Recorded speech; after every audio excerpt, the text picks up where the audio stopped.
साथ कनिका अरोरा और आप देख रहे हैं सुदर्शन न्यूज। आपका हमारे इस खास कार्यक्रम जवाब तो है चाहिए में स्वागत है।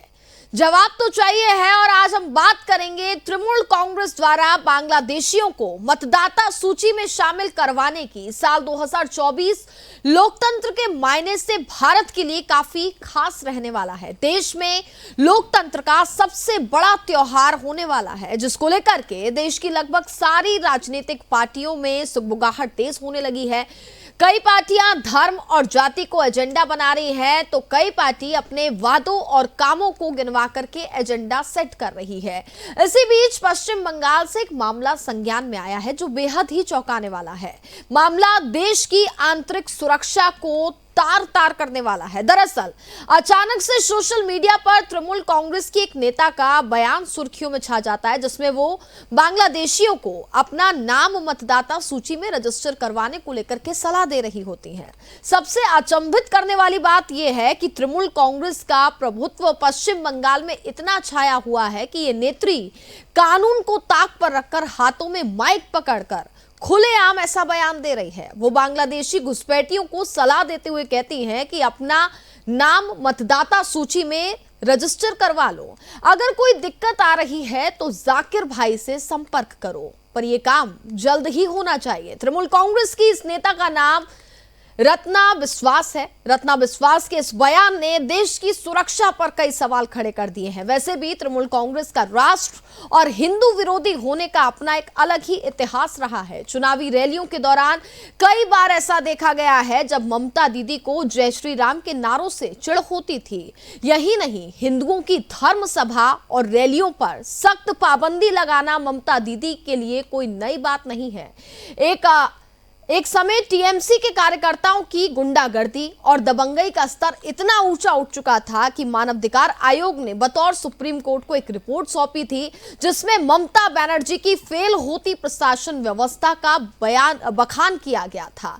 भारत के उपराष्ट्रपति जगदीप धनखड़, जो उस वक्त पश्चिम बंगाल के राज्यपाल हुआ करते थे, उन्होंने भी कई बार राज्य में तृणमूल कांग्रेस की कार्यकर्ताओं की बर्बरता का मुद्दा राष्ट्रीय हित के लिए उठाया था। परंतु ममता बनर्जी ने ना तो मानवाधिकार आयोग की रिपोर्ट पर कोई ध्यान दिया और ना ही जगदीप धनखड़ की बातों पर। आज इस प्रोग्राम में हम चर्चा करेंगे और जानेंगे कि क्या 2019 लोकसभा चुनाव के खराब नतीजे से तृणमूल कांग्रेस घुसपैठियों की वोटिंग लिस्ट में शामिल करके मुस्लिम कार्ड खेलना चाहती है। क्या बांग्लादेशियों को मतदाता सूची में जोड़कर हिंदुओं के धार्मिक सभा में तोड़फोड़ और जय श्री राम के नारों को चुप करवाने के लिए ममता दीदी अपनी सेना को और बड़ी कर रही है। जिन रोहिंग्या घुसपैठियों के ऊपर जघन्य अपराध का आरोप लगता आया है, उनमें से टीएमसी कितने रोहिंग्या मुसलमानों को अब तक भारतीय होने का सर्टिफिकेट दे चुकी है? और सबसे बड़ा सवाल कि क्या एनआरसी लागू होने से पहले ही ममता सरकार का इरादा सारे घुसपैठियों को भारतीय होने का प्रमाण पत्र देने का तो नहीं है? इन सारे सवालों पर हम चर्चा करेंगे और चर्चा में हमारे साथ हमारे कुछ मेहमान भी जुड़ेंगे। मेहमानों से भी आपका परिचय कराएंगे, लेकिन उससे पहले देखिए हमारी एक खास रिपोर्ट।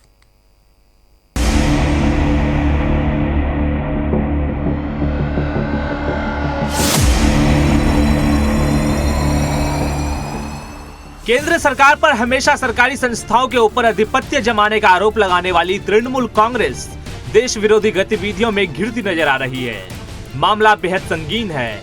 मामला है बांग्लादेशी घुसपैठियों को भारत में शरण देने का। जरा टीएमसी की इस नेत्री का वीडियो देखिए। नाम रत्ना बिस्वास। ये पूर्व पंचायत प्रधान और टीएमसी की नेत्री है, जो हाथ में माइक पकड़कर साफ साफ शब्दों में कहती हुई नजर आ रही है कि बांग्लादेशियों, अगर मतदाता सूची में नामांकन में दिक्कतें आ रही है तो जाकिर भाई से मिलो। जरा पूरी वीडियो देखिए। আর অভিজিৎদা যেটা বললেন, আমরা সবাই জানি ভোটার লিস্টের কাজ চলছে। এখানে অনেক জাকিরদার নির্বাচনী এলাকায় অনেক বাংলাদেশি লোক এখানে বসবাস করেন। জাকিরদার লিংকটা ভালো করতে পারে, অভিজিৎদা বলবেন, আমিও বলছি। যদি লিংকের কোনো সমস্যা হয়, বাংলাদেশ থেকে যারা এসেছে ভোটার লিস্টে নাম তোলা সমস্যা, জাকিরদা এই কাজটা ভালো করে দেবে। सुना आपने, बांग्लादेशी घुसपैठियों का नाम मतदाता सूची में, जो जाकिर भाई की निगरानी में होता है। अब ये जाकिर भाई कौन है जो एक तरफ से मशीन में बांग्लादेशी घुसपैठियों को डालता है और दूसरी तरफ से वो घुसपैठिए भारत के जद्दार नागरिक बनकर निकलते हैं और चुनाव के दिन बड़े आराम से वोट डालकर गर्व से सीना चौड़ा करके घूमने लगते हैं। जरा सोचिए टीएमसी की इस बिलबिलाहट को जो हिंदुओं पर अत्याचार करती है और घुसपैठियों को भारत में शरण देती है। ममता दीदी को कभी राम नाम से दिक्कत होती है तो कभी हिंदुओं के धार्मिक सभाओं से। बाकायदा हिंदुओं की रैलियों में ईंटें पत्थर चलाए जाते हैं। बंगाल में हुए विधानसभा चुनाव के नतीजे के बाद की कहानी किसी से छिपी नहीं है, जहां टीएमसी के कार्यकर्ताओं ने हिंदुओं के ऊपर खूब अत्याचार किया, जिसमें महिलाओं के साथ रेप और उनके पालतू जानवरों को नुचवाने जैसे बेहद ही जघन्य अपराध शामिल हैं। कहीं एनआरसी लागू होने से डरी हुई ममता दीदी का कोई ये चोर दरवाजे से इन घुसपैठियों को भारतीय नागरिकता देने का तो कोई प्लान नहीं है। आपको बता दें कि पिछली लोकसभा चुनाव में भारतीय जनता पार्टी ने टीएमसी के वोट बैंक में सेंध लगा दी थी।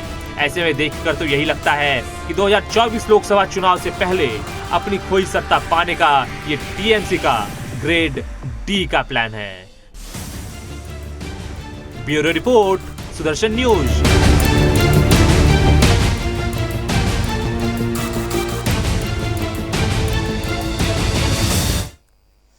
तो जहां एक और बंगाल में हिंदुओं पर अत्याचार होता है, लेकिन वहीं अब बांग्लादेश जो कि घुसपैठ करके यहां पर रह रहे हैं, घुसपैठियों को अब यहां पर भारत की नागरिकता देने की बात की जा रही है और इस पर हम चर्चा करेंगे। हमारे साथ तमाम गेस्ट इस वक्त जुड़ चुके हैं। सबसे पहले उनका परिचय आपसे करा देती हूँ। बीजेपी प्रवक्ता रमाकांत मिश्रा इस वक्त हमारे साथ जुड़ चुके हैं। कांग्रेस नेता विनय मिश्रा हैं, वो भी हमारे साथ इस वक्त जुड़ गए हैं। साथ ही टीएमसी नेता सुमित मेहरोत्रा इस वक्त हमारे साथ जुड़ गए हैं और साथ ही राजनीतिक विशेषज्ञ अनिल गर्ग भी इस वक्त हमारे साथ कार्यक्रम में जुड़ चुके हैं। सबसे पहले आप सभी मेहमानों का बहुत बहुत स्वागत है। सबसे पहले मैं सुमित जी आपके पास ही आना चाहूंगी और जानना चाहूंगी कि आखिरकार इन घुसपैठियों के लिए इतना प्रेम क्यों? करेगा कि कौन सा प्रेम? वो एक छोटे नेता को उनका अपना बयान हो सकता है, पार्टी का कोई बयान नहीं है। इस पे बेवजह तूल दी जा रही है मीडिया के द्वारा, तो ये मैं इस बयान को कोई उनका अपना निजी बयान मानता हूँ, कोई पार्टी का बयान नहीं है। ना पार्टी हमारा कोई ऐसा काम गलत काम करती है, पर हाँ एक तरफ देखा गया आज जिस तरीके से प्रेम अगर देखा गया तो भाजपा की तरफ से प्रेम देखा गया। आपने लोगों ने देखा होगा कुछ समय पहले कि पाकिस्तान से कुछ लोग पैदल चल के अपने हिंदुस्तान में आ जाते हैं, घूमते हैं फिरते हैं और यहाँ की जासूसी करते हैं और फिर यहाँ से पाकिस्तान चले जाते हैं, उन्हें वापस भेज दिया जाता है। तो ये चीज भी हम लोग को देखनी पड़ेगी कि कौन सा प्रेम कहाँ पे चल रहा है। ये तो भारतीय जनता पार्टी को बताना है। देश में देश की सुरक्षा है, सीमाएं कौन सी सुरक्षित हैं। देखिए पश्चिम बांग्लादेश की बात कर रहे हैं, हाँ पश्चिम बंगाल में ऐसा कौन सा प्रेम है? पश्चिम बंगाल में मैं जानना चाहती हूँ, हालांकि है तो आपकी पार्टी की नेता, चाहे छोटी हो चाहे बड़ी हो, छोटा बड़ा तो नहीं होता है, आपकी पार्टी से ही जुड़ी हुई है, जाहिर सी बात है ना। वो उनका अपना निजी बयान है, हमारी पार्टी का कोई बयान नहीं है। उसके ऊपर एक्शन होगा। जिसने भी ऐसा बयान दिया है कि आप यहाँ पे आकर के वो बनवाइए, उसके ऊपर एक्शन होगा। पार्टी बिल्कुल एक्शन लेगी, आप उसकी चिंता ना करें। पर भारतीय जनता पार्टी को भी जवाब देना है कि पाकिस्तान से लोग आते हैं, यहाँ पे घूमते हैं, देश की सीमाएं कहाँ है सुरक्षित? आज देश की सीमाएं कहाँ है सुरक्षित? अच्छा, देश की सीमाएं सुरक्षित नहीं है हमारे। पूछना चाहूंगा, हाँ ठीक है, हमारे साथ बीजेपी प्रवक्ता रमाकांत भी लगातार जुड़े हुए हैं, उनके पास भी आ जाते हैं। रमाकांत जी देखिए, जब सवाल होता है पश्चिम बंगाल सरकार से तो सबसे पहले तो केंद्र पर ही सवाल उठ जाता है। क्या कहेंगे आप? आरोप लग रहे हैं और बड़े बेसक तरीके से। अभी देखिए एमसी के जो नेता हैं वो किस तरह से बयान, और मुझे लगता है बयान के ऊपर से पार्टी को व्यक्त करना, यहाँ इनके नेताओं करना चाहिए, वो अपनी शक्ति देनी चाहिए उनको। जो ऐसा किस परिस्थिति में उन्होंने कहा, किस हैसियत से कहा, क्या बांग्लादेश की घुसपैठियां वहां पर कहीं ना कहीं जो मतदान होता है उसको प्रभावित करने की कोशिश करती है? ममता बनर्जी किसके साथ खड़ी है? बांग्लादेशी घुसपैठियों के साथ खड़ी है, ये हमारे देश के नागरिकों के साथ खड़ी है। सारी चीजों का जहां पर जवाब देना चाहिए वहां पर भाई कह रहे हैं ये नहीं, ये पार्टी का बयान नहीं है, ये उनके छोटे नेता का बयान है, ये उनका निजी बयान है। तो एक चीज मैं सुमित भाई से पूछना चाहूंगा, कनिका जी आपके चैनल के माध्यम से, जो कि आपको पता है महुआ मित्रा पैसा लेकर के संसद में प्रश्न पूछती है, तो ये किसका बयान है? ये अरे बिरयानी खाने गए थे ना पाकिस्तान, सुमित भाई खाने पाकिस्तान गए थे ना, सुन लीजिए, बताया था, पहले सुन लीजिए। सुमित जी आपको भी मौका मिलेगा बोलने का, पहले बात सुन लेते हैं पूरी। महुआ मित्रा ने संसद का ऐसे 40 बार ऐसे मित्र को दिया जो दुबई में बैठा हुआ था। तो क्या टीएमसी की जो नेता हैं हमारी ममता दीदी, क्या ममता दीदी इसके ऊपर में कोई सफाई पेश करेगी? ये क्या महुआ मित्रा क्या छोटी नेता है? ये इस चीज का क्या सफाई देंगे यार? जिस पार्टी के अरे सुन तो लीजिए पहले, अरे सुन लीजिए ना, ऐसी चिड़चिड़ाहट क्यों हो जाती है? अरे अपनी गलती के ऊपर में क्यों ऐसे चिड़चिड़ाहट होती है, तिलमिलाहट क्यों हो जाती है आपके? अरे तो सुनिए तो सही, पहले सुन लीजिए, आपके समय में आएगा, आप बोलिएगा, आप बोलिएगा। अरे एक चीज बताइए ना, महुआ मित्रा क्या छोटी नेता है? महुआ मित्रा क्या छोटी नेता है? क्या ममता बनर्जी कुछ तो कहेगी? देखिए आप मुंह में दही जम जाता है, आप लोगों को दही जम जाता है। उस समय में तो आप लोग बोलते नहीं है। चुनाव से जोड़ते हुए जो आप इस बात को कह रहे हैं कि 5 राज्य में आप हारने जा रहे हैं, तो क्या लोकसभा चुनाव में मुसलमानों का वोट बटोरने के लिए ये स्ट्रैटेजी यहाँ पर अपनाई जा रही है? एक भरी सभा में वो यहाँ पर संबोधित कर रही है, महिलाएं वहाँ बैठी हुई है। आप मुझे लगता है करेगा जी, जिस तरीके से अब ये समय डिबेट हो रही है, देखिए हम तो खुद आपको हैरियत है कि आप एक चैनल की ओर से है या फिर बीजेपी के तरफ से नहीं, यही होता है ना सर, सवाल कर लिया जाता है तो भारतीय जनता पार्टी के प्रवक्ता बना दिए जाते हैं। सवाल नहीं करें आपसे तो सही रहता है सर। सत्ता से आप करेंगे ना, विपक्ष से तो नहीं करेंगे। तो टीएमसी पश्चिम बंगाल में किसकी सरकार है सर? पश्चिम बंगाल में किसकी सरकार है? आपसे नहीं पूछूं तो किससे पूछूंगी?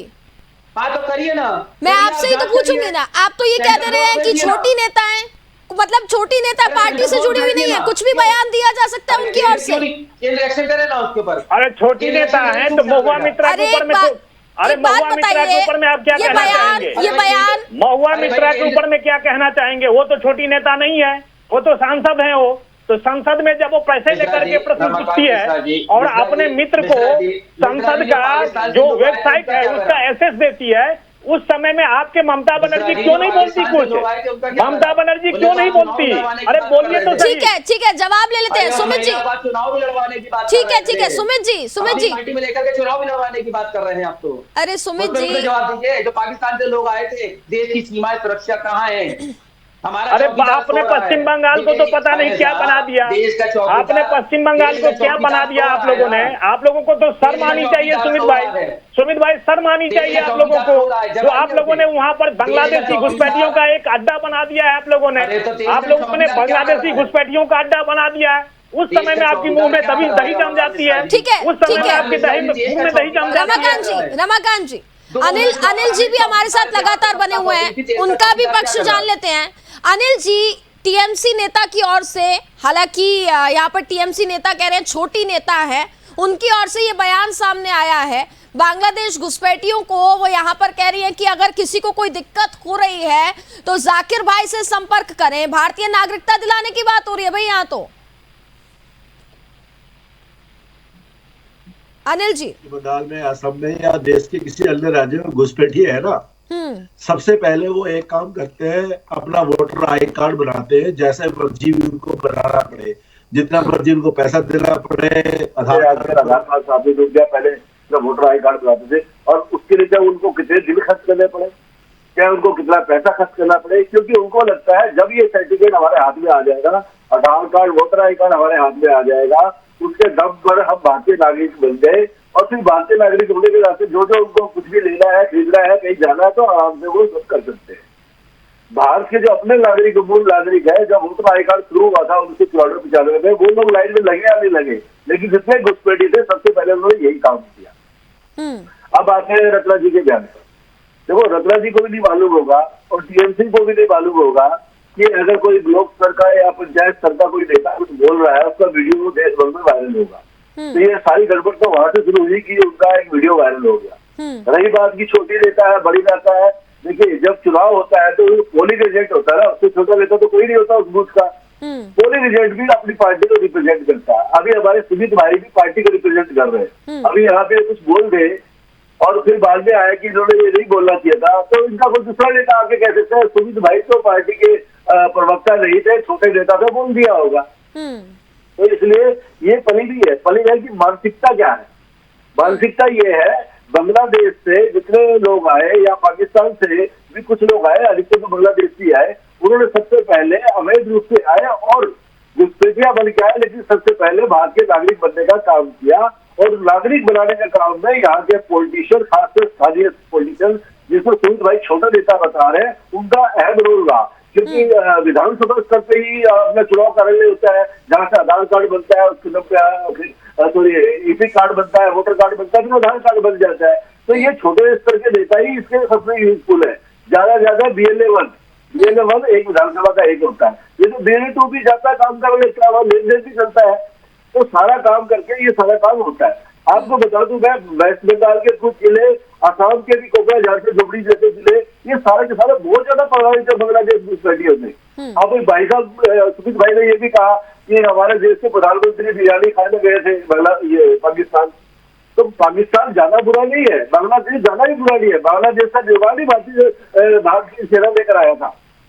सवाल ये है कि अगर वो उनके लोग घुसपैठिए के रूप में आते हैं, उनके लोग अवैध उग्रवादी के रूप में आते हैं, तो हम उनको मान्यता दें क्या नहीं दें? अगर वो घुसपैठिए नहीं है तो सुमित जी कुछ कहना चाह रहे थे, सुन लेते हैं उनको भी जी। बुरा नहीं है, बांग्लादेश भी जाना कोई बुरा नहीं है, पाकिस्तान भी जाना बुरा नहीं है, पर आप बीच रास्ते में किसी भी देश के प्रधानमंत्री का कोई प्रोटोकॉल होता है या नहीं होता है, बताना पड़ता है कि आज मेरी इस देश में जाके मैं वार्ता करने वाला हूँ, इस देश ये प्रोटोकॉल के तहत जा रहा हूँ, ये इस मुद्दे पे बात करूंगा। आपने उठाया, आप पहुंच गए केक खाने, नवाज शरीफ के उसमें केक खाने, कि पता मैं रास्ते में जा रहा हूँ, वो क्या कर दे नहीं कर दे, इतना डर था, पाकिस्तान चले गए बगैर बताए। तो ये भी देश को बताना चाहिए था हम क्यों गए। तो ये डर था या ताकत का प्रदर्शन था, ये तो बता दो भाई, ये डर था या ताकत का प्रदर्शन था? शर्मा जी देश के प्रधानमंत्री हैं साहब, सीएम नहीं है किसी एक स्टेट के, देश के प्रधानमंत्री, हिंदुस्तान देश के प्रधानमंत्री हैं। मैं यही पूछ रहा हूँ, समझना चाहिए कि वो ताकत का प्रदर्शन था या डर था? 2014 के बाद से शर्मा जी, सवाल तो सुन लीजिए। हम लोगों को ऐसा लगा था हम लोगों ने एक अच्छा इंसान चुना है, पर अब जाके पता लग रहा है कि एक इंसान नहीं था, ये तो वो लोग हैं जो खुद 2 लोग और 2-4 लोग हैं देश को खरीदना और बेचने की बात करते हैं, सब कुछ बेचते चले जा रहे हैं। इंसान नहीं था। आप सुमित जी किसके बारे में जिक्र कर रहे हैं, जरा स्पष्ट कीजिएगा। नहीं देखिए, सबको मालूम है कनिका जी, 2 लोग देश बेचने वाले, 2 लोग देश खरीदने वाले। कनिका जी, सुमित जी के पास कहने को कुछ है नहीं। कनिका जी, सुमित जी के पास कहने के लिए कुछ है नहीं, शर्मा जी, इसलिए वो ऐसी बात कर रहे हैं। नौकरियों के ऊपर कोई काम नहीं हुआ, कोई लॉजिकल बात नहीं करेंगे। सुमित जी चर्चा जिस विषय पर हो रही है वो ये विषय है भाई कि आपकी पार्टी की नेता हैं, आप TMC पार्टी को रिप्रेजेंट कर रहे हैं नेशनल टेलीविजन पर, और आप ये कह रहे हैं छोटी नेता हैं, ये उनका अपना विचार है। सर आप ऐसा कैसे कह सकते हैं? देखिए कनिका जी, किसी व्यक्ति ने उन्होंने कोई बयान दिया है, उस चीज के ऊपर संज्ञान लेकर ये मामला अभी तक संज्ञान में नहीं आया सर। ममता बनर्जी के सोशल मीडिया पर वीडियो एकदम जोरों शोरों पर वायरल हो रहा है, देश भर में वायरल हो रहा है। कह रहा हूँ ना, हमारे यहाँ पार्टी में हर चीज के ऊपर एक दायरा है, उसके ऊपर जांच होगी, उसके ऊपर कार्रवाई होगी, बिल्कुल निश्चित रहे। ये वो पार्टी नहीं है कि कार्रवाई ना करे, हम लोगों ने कार्रवाई भी करी है, पर आज देश के हालात पैदा करे हुए हैं कि देश, पाकिस्तान के लोग हिंदुस्तान में आ जा रहे हैं सड़कों के द्वारा। और पश्चिम बंगाल में जो बांग्लादेशी आए हैं उनको यहाँ पर भारतीय नागरिकता दिलाई जा रही है सर। वो हम तो देख ही रहे हैं ना पश्चिम बंगाल में क्या हो रहा है, डेमोग्राफी पूरी तरीके से बदल चुकी है सर, आपको भी पता है। बताऊं कनिका जी देखिए, आज क्या है कि केवल TMC ने जरा सा ही बयान दिया, तो जो इसको आप ऊपर मत लीजिएगा कि कुछ गोदी मीडिया हैं, वो उसे तुरंत हाईलाइट करना चालू कर देते हैं। हाईलाइट देश में और भी आप लोग नहीं सर, यही होता है ना, सवाल अगर कर लिया जाए उसके ऊपर, आपसे सवाल नहीं करें तो गोदी मीडिया नहीं है, आपसे सवाल कर ले तो गोदी मीडिया हो जाते हैं, है ना? मतलब सवाल नहीं करें आपसे, सारे मुद्दे उठाइए ना। आज सारे मुद्दे उठते हैं, कौन सा मुद्दा नहीं उठता यहाँ पे? जी कितना चलाया, कनिका जी बोलिए। आप मुझे बताओ, ये तो अभी चलो बांग्लादेशियों को भारतीय बनाने की बात चल रही है, जो ऑलरेडी बांग्लादेशी थे वो TMC के चुनाव टिकट पर वो विधानसभा चुनाव लड़ गए, उसके बारे में क्या कहेंगे? आप मुझे ये बताओ ना, आप मुझे ये बताओ कि 2021 में अब्दुल अली सरकार टीएमसी के टिकट पे विधानसभा चुनाव लड़ी या नहीं लड़ी? और जिस समय वो चुनाव लड़ी उस समय बांग्लादेश की आधिकारिक नागरिक थी। अब इस बारे में कहने नहीं साहब उन लोगों को एप्लीकेशन दे दी थी वहां के नागरिक हटने के लिए, ये क्या बनी हुई? शर्मा जी अगर आप गर्ग जी, अनिल गर्ग जी। अच्छा नहीं, आप मुझे बताइए, आलोक राय सरकार जब 2021 में विधानसभा चुनाव लड़ी थी वो बांग्लादेश की आधिकारिक नागरिक थी या नहीं थी? बताइए सुमित जी। गर्ग साहब आप अगर आपको कोई चीज है, अगर आपके पास प्रमाणित है तो आप उस चीज को दिखाइए कि कौन लड़ा था, कौन क्या हुआ। नहीं, आप हारेगा बता दीजिए, अभी पता लग जाएगा आपको अपने पार्टी के बारे में और बाकी चीजों के बारे में जानकारी कितनी है। आप हारेगा बताइए ना, अभी पता लग जाएगा। आपने नटराज जी को तो बोलते बहुत छोटे नेता है, आप कितने बड़े नेता है, कितनी बड़ी जानकारी अभी पता लग जाएगा। रमाकांत जी, एनआरसी लाने में इतनी देरी क्यों हो रही है सर? देरी नहीं हो रही है, आप निश्चिंत रहिए कनिका जी। एनआरसी भी आएगी, जो भी आएगा। हम सीएए की भी बात करी है हमने और एनआरसी की भी बात करी है। ऐसे ही घुसपैठियों के लिए एनआरसी है, जो हम हमेशा से ही ये जो खेल चल रहा है, ये नागरिकता दिलाने वाली बात, ये मतदाता सूची में नाम ऐड करने वाली बात, ये आधार कार्ड के साथ अगर बांग्लादेशी कोई घुसपैठिया है, रोहिंग्या घुसपैठिया है, उसको जिस तरह से नागरिकता दिलाने का काम ये टीएमसी कर रही है। इससे पहले सीपीआईएम करती थी, इससे पहले कांग्रेस करती थी, आज वही चीज टीएमसी कर रही है। तो इन सबको ही सबक सिखाने के लिए भाजपा बहुत खुली पार्टी है, भाजपा बहुत साफ सुथरी पार्टी है। अच्छा सुमित जी विपक्षी सब गंदे हैं। सुमित जी, आपसे मैं जानना चाहूंगी, एनआरसी लाएंगे? एनआरसी से तो कोई दिक्कत नहीं है क्या? किस समर्थन में है कि नहीं है? कनिका जी आप मुझे बताइए, एनआरसी हो चाहे सीए हो, आए पर देश के अंदर एक सारी पार्टी एक साथ लेकर के उनके संग में बैठ करके मसौदा सामने रख करके कि इस तरीके से हम लोग काम कर रहे हैं, तभी आप उस चीज को लागू करें। आज कहाँ है एनआरसी किया हुआ, कहाँ है? ये लोग जम्मू में भी काम करने वाले थे, जम्मू में कितना काम करा इन्होंने। कोई अगर बाहर से घुसपैठिया है और अवैध तरीके से अगर भारत के अंदर में आया है, अवैध तरीके से भारत के अंदर में आया है, उसको हम कैसे एक्सेप्ट कर रहे हैं? क्या टीएमसी का क्या प्रोटोकॉल है? टीएमसी का क्या प्रोटोकॉल है? नहीं, पार्टी का क्या प्रोटोकॉल है? एक चीज बताइए, आपकी नेता, आपकी सांसद पैसे लेकर संसद में प्रश्न पूछती है, ये क्या तरीका है? ये क्या आप देश को बेचना चाहते हैं? क्या देश की राष्ट्रीय सुरक्षा के साथ आप खिलवाड़ कर रहे हैं? आप क्या, ये किस तरह का राजनीति है भाई? ये किस तरह की राजनीति है? आप लोगों को शर्म आनी चाहिए। आप लोगों को राष्ट्रीय सुरक्षा के साथ आप खिलवाड़ कर रहे हैं। आप लोग राष्ट्रीय सुरक्षा के साथ खिलवाड़ कर रहे हैं। आप लोग इसके ऊपर में भी ध्यान दीजिए। टीएमसी का एक हो ही गया, उनका एक ऐसा उनकी भूमिका हो गई है, राष्ट्रीय राजनीति में उनकी भूमिका ही है राष्ट्रीय सुरक्षा के साथ खिलवाड़, राष्ट्रीय सुरक्षा के साथ खिलवाड़ करने की कोशिश करते हैं आप लोग। राष्ट्रीय सुरक्षा के साथ खिलवाड़ करने की कोशिश करते हैं, जो देश बर्दाश्त नहीं करेगा। ठीक है सुमित जी, आपसे जानना चाहूंगी। चिल्लाने से वो नहीं होता है, सुमित जी चिल्लाते हैं, सुन लीजिए, बात नहीं करते, सवाल सुन लीजिए आप लोग। सुमित जी, जाकिर भाई को तो जानते ही होंगे ना, जिनका जिक्र कर रही हैं वो। जाकिर भाई कौन है, जरा ये भी बता दीजिए। कनिका जी, जाकिर भाई मुझे नहीं मालूम उन्होंने किसका नाम लिया। जाकिर भाई तो आप कहेंगे कि जाकिर नाइक वही वाले हैं। जाकिर नाइक की बात नहीं, बताया जा रहा है कि पहले भी देखिए बांग्लादेशियों को यहाँ पर मतदाता सूची में पहले भी बताया जा रहा है कि उनका नाम यहाँ पर जोड़ा गया है। ये घोरक धंधा पहले से चला आ रहा है, पहले से चला। आलोक राय सरकार जो टीएमसी से विधानसभा चुनाव लड़ी, उसका तो पता कर लेना। सुमित जी आप गूगल कर लो, आलोक राय सरकार टीएमसी के टिकट पर 2021 में विधानसभा चुनाव लड़ी थी। आप जब गूगल कर लो, पता लग जाएगा कि मैं गलत कह रहा हूँ सही कह रहा हूँ। और वो उस समय बांग्लादेशी नागरिक थी और हाईकोर्ट में इलेक्शन कमीशन को फटकार लगाई कि आपने एक बांग्लादेशी नागरिक को चुनाव लड़ने का अधिकार दे कैसे दिया। सुमित जी क्या कह रहे हैं? मिश्रा जी देखिए, हम तो खुद ये कह रहे हैं, देश के अंदर आज कौन सी सरकार चल रही है, कहाँ है कानून व्यवस्था, कहाँ है? आप लोग काम करिए ना, क्यों आप देश के संग में वो खिलवाड़ हो रहा है? भाई देश में रक्षा मंत्री कहाँ है, कानून मंत्री कहाँ है हमारे? क्यों नहीं काम करते हैं भाई? अमित शाह जी बिल्कुल क्यों नहीं काम बिल्कुल करते हैं? ठीक है बोल रहे हैं, अनिल आप अनिल लोग। जी को सुन लेते हैं। आप लोग अनिल जी, बोलिए ना।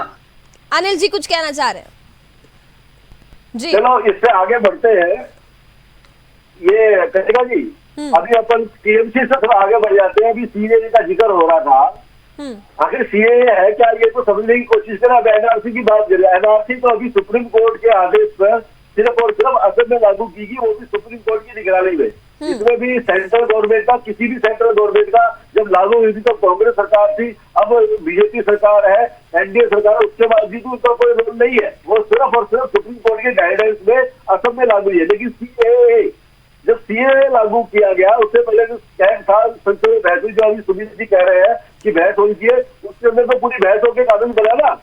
आप मुझे बताओ, सीएए जो नेहरू रियाक्ट पैक्ट था, जो नेहरू रियाक्ट पैक्ट था 1950 में, उसके अनुरूप था कि नहीं था? क्यों फिर उसका विरोध किया बाकी लोगों ने? क्यों देश भर में सीए लागू करने के खिलाफ कार्रवाई करने की बात की? क्यों धरने प्रदर्शन हुए? आखिर वो पैक्ट, नेहरू रियाक्ट पैक्ट यही था ना कि धर्म के आधार पर जब देश का विभाजन हुआ है तो मुस्लिम को छोड़कर बाकी जितने अल्पसंख्यक भारत आना चाहे तो उनको स्वागत है। और यही सीएए कह रहा है, तो क्या तकलीफ है? मुझे नहीं लगता कि एनआरसी और सीए का हम जिक्र अगर आप कर रहे हैं तो मुझे नहीं लगता किसी भारतीय को इससे कोई तकलीफ होगी अगर एनआरसी लागू किया जाएगा। जी अभी तो एनआरसी तो सेकंड फेज है, अभी तो उसका कोई जिक्र ही नहीं है, कोई बात ही नहीं है। एनआरसी सिर्फ और सिर्फ असम में लागू होगी सुप्रीम कोर्ट के आदेश पर और उसकी गाइडलाइन पे, उनकी निगरानी में। अभी तो एनआरसी सेंट्रल गवर्नमेंट का एनआरसी से कोई लेना देना नहीं। अभी मैं सिर्फ सीएए की बात कर रहा हूँ, जो सीएए पे इतनी तकलीफ है। अभी एनआरसी से पहले एनपीआर होता है, नेशनल पॉपुलेशन रजिस्टर, जिसकी जनगणना हम बोलते हैं। अभी तो वो नहीं हो पाया क्योंकि हर 10 साल बाद जनगणना होती थी, पीछे कोरोना का नहीं हो पाई। उसके अंदर अगर मैं 4 लाइन बढ़ा दी सेंट्रल गवर्नमेंट ने कि आप जानकारी दीजिए, वो लोगों को देने को तैयार नहीं है। इस देश में कैसा माहौल बन रहा है धर्म के नाम पर कि लोग, जो दूसरे धर्म के लोग हैं, वो सोचते हैं हिंदुस्तान के विरोधी है हम लोग और हिंदुस्तान के खिलाफ काम करेंगे। क्यों करेंगे? हिंदुस्तान और भारत के खिलाफ किसी को काम करने की इजाजत नहीं दी जाएगी, चाहे वो किसी धर्म का हो। आप टीएमसी की बात कर रहे थे, नवरात्रों में वो कहते हैं नमाज पढ़ लो, इससे धर्म निरपेक्षता बढ़ेगी, सामाजिक भाईचारा बढ़ेगा।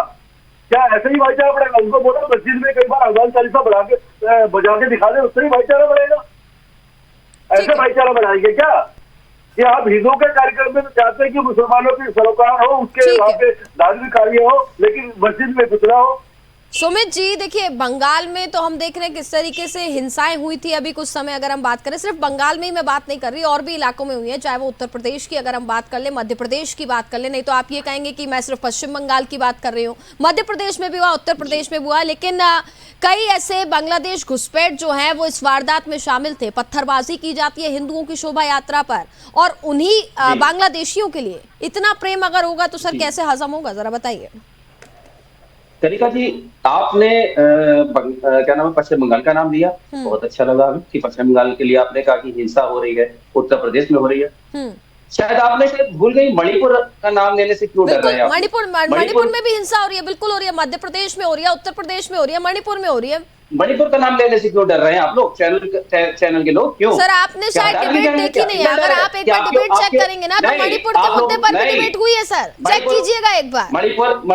मणिपुर जहां हमारे 100 दिन से ऊपर हो गए, वहां के देश के गृह मंत्री, देश के प्रधानमंत्री विदेशों में चले जाते हैं, मणिपुर में एक बार भी नहीं जाते हैं शोक प्रकट करने। क्या बात कर रहे हैं प्रधानमंत्री? क्या बात कर रहे हैं? अरे थोड़ा नहीं पता आपको, नहीं आप फैक्ट नहीं पता आपको, गलत बात बोल रहे हैं आप, गलत बात बोल रहे हैं वहाँ पर।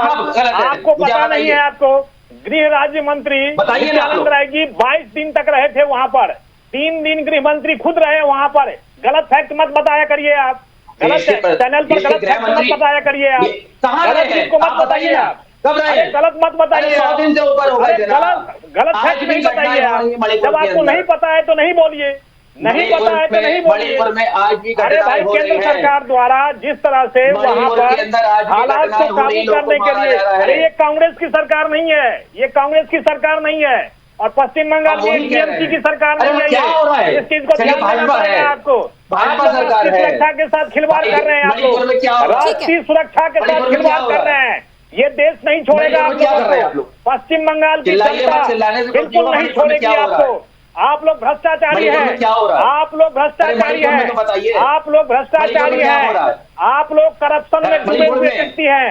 चाहे ममता दीदी हो, ममता दीदी का जो भतीजा अभिषेक बनर्जी है, वो सरकार है। मैं हर एक आदमी को कहूंगा, अरे महुआ मित्रा के बारे में, अरे सर मणिपुर के मुद्दे पर भी डिबेट हुई है, मणिपुर पर भी सवाल किए गए हैं, लेकिन सवाल अगर पश्चिम बंगाल पे हो रहा है तो पश्चिम बंगाल पे तो नहीं है, आप मणिपुर पहुंच जा रहे हैं, मध्य प्रदेश पहुंच जा रहे हैं। संसद में कुछ नहीं होगा, उसके बारे में जवाब दीजिए, उसके बारे में जवाब दीजिए।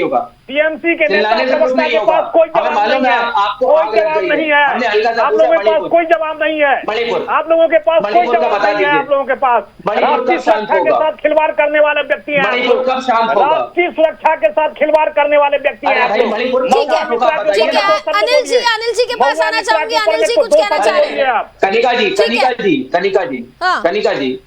जी देखिए, मैंने केवल हल्का सा पूछा रमाकांत मिश्रा जी से, मैंने कहा मणिपुर कब शांत होगा, मणिपुर में क्या हो रहा है, आज भी घटनाएं हो रही हैं, देखिए चिल्लाने लगे, आग बबूला हुए, ऐसे डिबेट। अरे आप गलत फैक्ट बता रहे थे, आप गलत फैक्ट बता रहे थे, देश का हिस्सा है, आपने कहा हमारे देश किसी ने दौरा नहीं किया, आपने कहा किसी ने दौरा नहीं किया, हमारे देश के प्रधानमंत्री के पास समय नहीं था मणिपुर में जाने का, क्यों?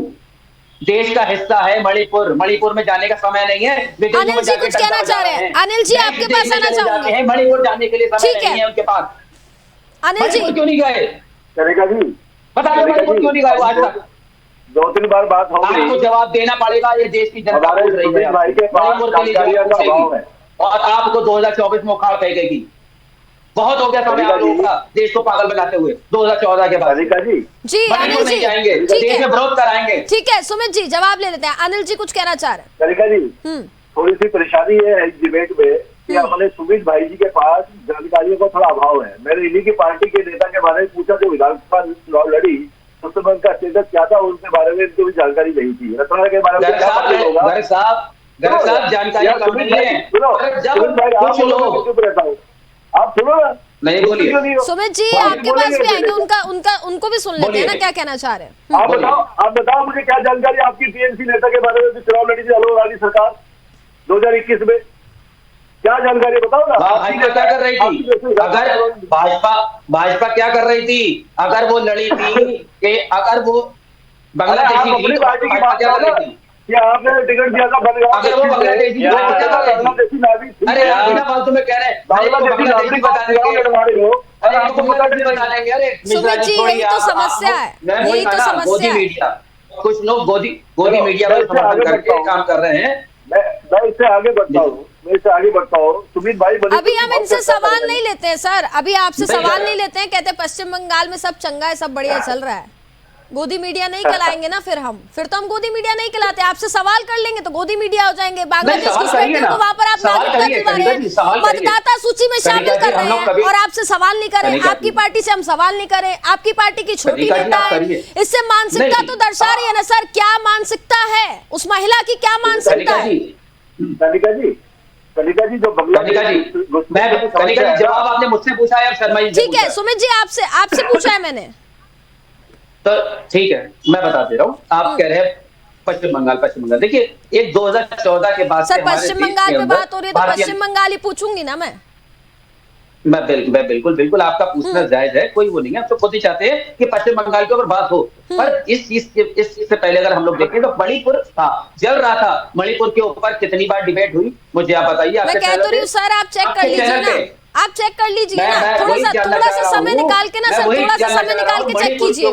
आप लोगों ने कितना चलाया? मैं आपसे यही तो कह रही हूँ सर, अभी तो आप देखिए सर समय को बर्बाद नहीं करना है, अभी फिलहाल हम पश्चिम बंगाल पर चर्चा करें, मणिपुर की डिबेट्स भी मैं आपको बताऊंगी कितनी डिबेट्स हुई है। करेंगी ना कनिका जी, मणिपुर पर चर्चा करेंगी ना, तो सीबीआई आपके घर पहुंचेगी, ऐसी सीबीआई पहुंची है कई लोगों के यहाँ, कई पत्रकारों के यहाँ पहुंची है, आपको मालूम है, मुझे बताने की जरूरत नहीं है, सब आपको मालूम है। आपके देखिए स्माइल भी आ रही है, सब मालूम है, हंस भी रही है आप, पर क्या है कि आज देश में चर्चा नहीं करा। ठीक है, आपसे सवाल नहीं करना है, आप ये चाह रहे हैं ना, आपसे सवाल नहीं करे, आपसे पत्रकार सवाल नहीं करे, करिए ना। पत्रकार लोग अगर मोदी जी से भी अगर कर ले तो क्या होगा? स्मृति ईरानी से करा था, स्मृति ईरानी ने क्या कहा था उत्तर प्रदेश की पत्रकार से, तो जेल करा दूंगी, सबने देखा था। तो पत्रकार केवल विपक्ष से ही पूछ सकता है, पक्ष से नहीं। रमाकांत जी रमाकांत जी, आरोप लग रहा है कि अगर भारतीय जनता पार्टी से सवाल होते हैं तो उनके केंद्रीय मंत्री ये कहती हैं कि जेल करा दूंगी। देखिए, प्रश्न आप चौथे स्तंभ हैं, निश्चित तौर पर प्रश्न होना चाहिए। मैं सुमित भाई से आग्रह करूंगा, जो कि ऐसे संवेदनशील मुद्दे के ऊपर में इस तरह का, देखिए बात हमने क्या कहा, आपने क्या कहा, छोटे नेता है, छोटे नेता की बात नहीं है। आलो रानी सरकार अनिल जी कह रहे थे, अरे सुन लीजिए ना, अरे भाई आप सुन लीजिए, आप कनिका जी ने पूछा उसको बताइए। मैं वही चीज कह रहा हूँ, चौथे स्तंभ है, उनको अधिकार है प्रश्न करने का। मैं तो ये कह रहा हूँ, मैं आपको बिल्कुल चैनल के माध्यम से कह रहा हूँ। अरे मैं ताल ठोक के कह रहा हूँ, मैं ताल ठोक के कह रहा हूँ, क्योंकि प्रश्न करना चाहिए, प्रश्न करना चाहिए और उसी संवेदनशीलता के साथ उनको जवाब भी देना चाहिए। लेकिन साथ ही में ये ऐड करना चाहूंगा, अनिल जी ने अभी कहा, अनिल जी ने कहा अभी, अरे अनिल जी ने कहा, अरे सुन लीजिए ना भाई, अनिल जी ने अभी कहा आलो रानी सरकार विधानसभा चुनाव लड़ने के लिए गई थी और उसको कोर्ट ने अयोग्य ठहराया था क्योंकि वो बांग्लादेशी नागरिक थी उस समय में। तो इस तरह की जो घटनाएं पश्चिम बंगाल के अंदर में हो रही है, ये बहुत ही राष्ट्रीय सुरक्षा के साथ खिलवाड़ हो रहा है ये, और इस चीज को आपके जो राष्ट्रीय संयोजक हैं, आपके जो राष्ट्रीय अध्यक्ष हैं, उनको भी सोचना चाहिए, राष्ट्रीय महासचिव हैं, उनको सोचना चाहिए। आज आप राष्ट्रीय सुरक्षा के साथ आप लोग खिलवाड़ कर रहे हैं। ठीक है के ऊपर में अनिल जी आपसे भी एक लास्ट कमेंट लेना चाहूंगे। अनिल जी, आपने एक शब्द नहीं कहा, क्यों नहीं कहा? मणिपुर के ऊपर भी तो बोल दीजिए। अनिल जी, देखिए सर, समय की थोड़ी सी कमी है। अनिल जी मैं चाहूंगी आप अपनी बात को पूरा कीजिए। एक लास्ट कमेंट। ठीक है अनिल जी आपकी बात, लास्ट कमेंट छोटा सा। ये है, सुमित भाई को कुछ नहीं चाहिए। सुमित भाई सिर्फ टीएमसी के बहुत वफादार नेता है, इनकी थोड़ी बहुत जानकारियां नहीं है, इसलिए इसके बारे में बात नहीं है। और अगर मणिपुर पर भी बात करेंगे, मैं अगर इसे पूछ लूंगा मणिपुर समस्या क्या है, कब से है, क्या विधान है, तो नहीं बोल पाएंगे, कोई फायदा नहीं। अब मैं आता हूँ बांग्लादेशी वाली बात पर। देखिए, बांग्लादेश घुसपैठिया जो है, ये पूरे देश की समस्या है, सिर्फ पश्चिम बंगाल की नहीं है, सिर्फ असम की नहीं है, वहां तो भयंकर आई है।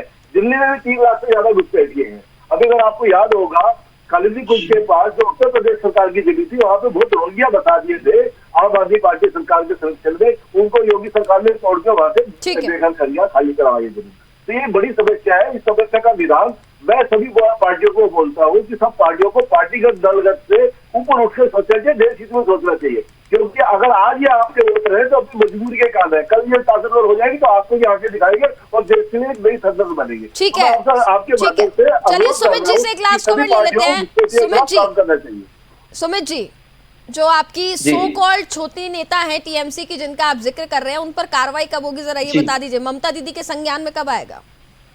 कनिका जी एक बात कहूं, अभी हमारे गर्ग साहब ने एक बात करी थी कि सारी पार्टियों को ऊपर उठ करके राजनीतिक पार्टियों को आकर के एक साथ में काम करना चाहिए। बहुत अच्छी बात है, पर जरा आप ये बता दिए, आज तक 2014 के बाद से कितने बांग्लादेशियों को इस देश से बाहर करा गया है?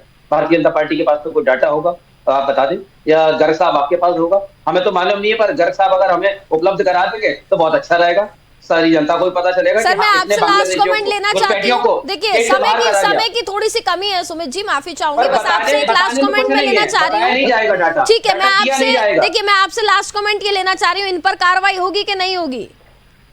बिल्कुल होगी, और बिल्कुल होगी, और आपको कल तक पता लग जाएगा इसके ऊपर कार्रवाई भी होगी। चलिए देखते हैं,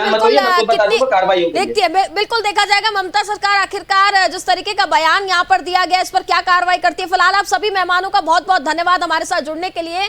तो सवाल अब लगातार ये है कि क्या बांग्लादेशियों को मतदाता सूची में जोड़कर हिंदुओं के धार्मिक सभा में तोड़फोड़ और जय श्री राम के नारों को चुप करवाने के लिए ममता दीदी जिस तरीके से यहाँ पर सेना को और बड़ी कर रही है, और सवाल लगातार ये बना हुआ है कि ममता बनर्जी क्या इस टीएमसी नेता पर कार्रवाई करती है, ये बड़ा सवाल लगातार बना हुआ है, और देखना होगा कि आखिरकार इस टीएमसी नेता पर क्या कार्रवाई की जाती है। इसी के साथ फिलहाल इस कार्यक्रम में बस इतना ही। आप देखते रहिए सुदर्शन न्यूज। जय हिंद।